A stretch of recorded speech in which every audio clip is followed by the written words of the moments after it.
السلام عليكم ورحمة الله تعالى وبركاته. كنتمنى تكونوا بألف خير وبصحة جيدة.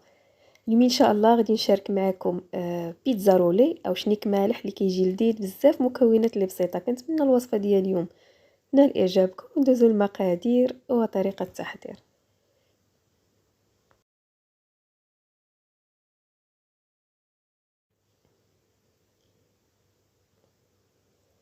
على بركة الله، عندي في المكونات 2 كيسان ديال الحليب اللي يكون دافي، 2 كيسان ما يعادل 360 ملي. كل كاس فيه 180 ملي او 180 غرام. كنضيف ليه هنايا معلقه كبيره ديال الخميره الفوريه مع 2 معالق ديال سكر سنيده. 2 معالق يكونوا مسوحين، مكانوش عامرين بزاف. صافي، وكنخلط هاد المكونات حتى كتذوب ليا الخميره بهذا الشكل هذا. كنضيف عليهم نص كاس ديال زيت نباتيه ما يعادل 90 ملي. عندي هنايا معلقه صغيره ما تكونش عامره بزاف ديال الملحه. صافي، كنخلط بهذا الشكل هذا. وغادي نضيف الدقيق الابيض.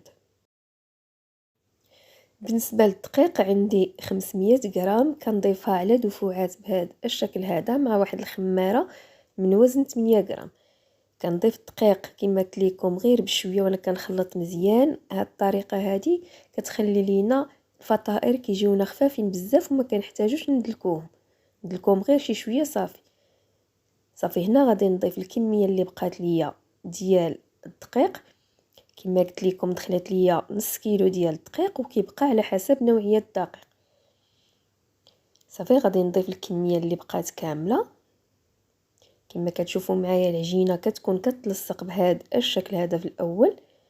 دابا غادي نرش سطح العمل بواحد المعلقه ديال الدقيق، وغادي ندلكها غير واحد شويه، تقريبا واحد 2 دقائق، حتى كتنسجم مع بعضياتها وكتولي عندي واحد العجينه اللي كتكون رطبه ولكن راه ما كتلصقش بزاف. غادي تشوفوا القوام ديالها كما كتلاحظوا معايا، عجينه اللي رطبه ولكن راه ما كتلصقش بزاف. دابا غادي نديرها في واحد الاناء اللي دهنته بشويه ديال الزيت.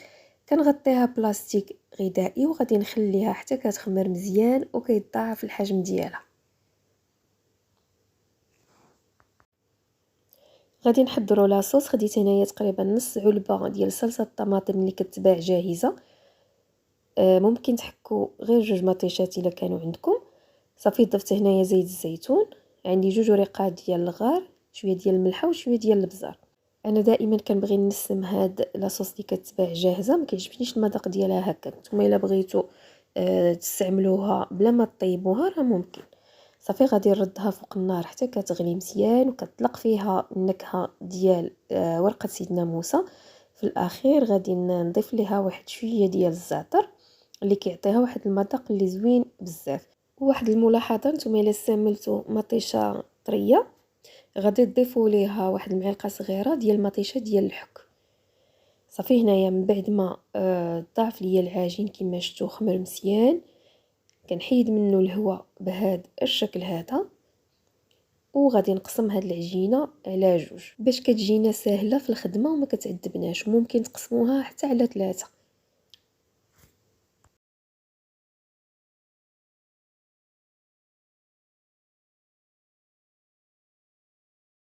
صافي، كناخذ واحد القطعه غادي نخدم بها دابا، والقطعه الثانيه كنردها الاناء وكنغطيها باش ما كتنشفش. رشيت هنايا سطح العمل بشويه ديال الدقيق. المهم ما تكثروش الدقيق، غير القياس اللي غادي تحتاجوه باش ما تلصقش لكم العجينه. وغادي نطلقها على شكل مستطيل كما كتلاحظوا.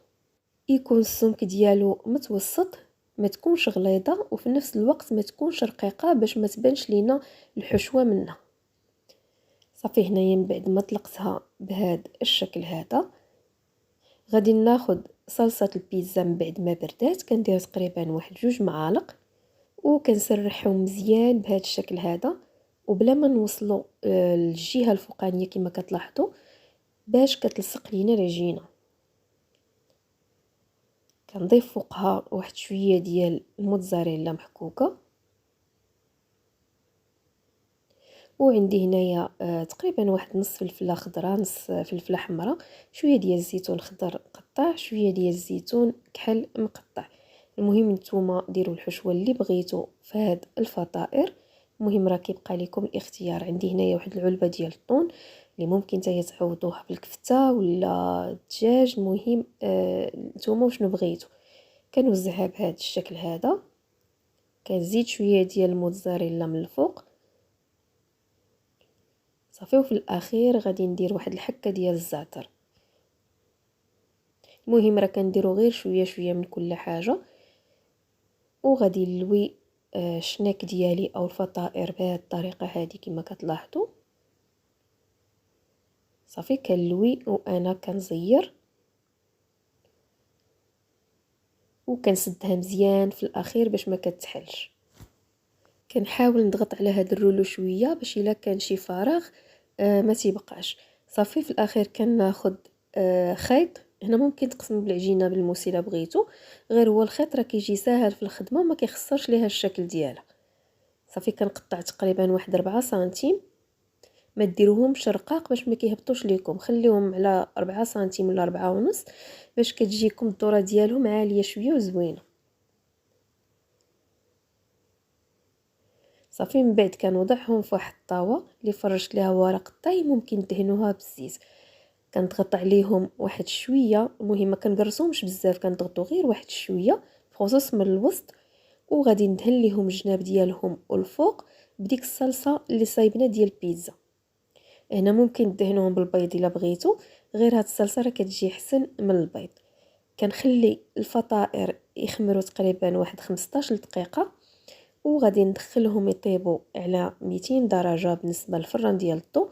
وبالنسبه للفران ديال الغاز حتى هو كنسخنوه وكنديروه على نار اللي متوسطه. كنشعلو غير من التحت حتى كيتنفخوا وكتبدا التحميره طالعه معاهم. من بعد كنشعلو عليهم من الفوق باش كيتحمروا ونشوفوا الشكل النهائي ان شاء الله.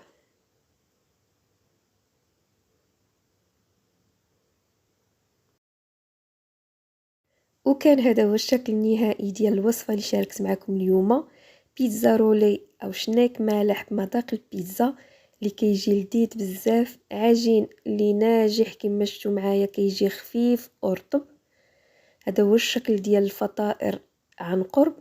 غادي نفتحها معكم تشوفوها كي دايره من الداخل. كتجي معلكه، كتجي رائعه جدا. وهنا ممكن تستغناو على الطون الا بغيتو. تقدروا ديروا هاد الفطائر غير بالخضار فقط. كما شفتوا معايا نص كيلو ديال الطحين راه كيعطينا 16 قطعه من هذا الحجم الكبير. كنتمنى الوصفه ديال اليوم تنال اعجابكم. كنشكركم على المشاهده. تلاقاو فيديو جديد ان شاء الله. مع السلامه.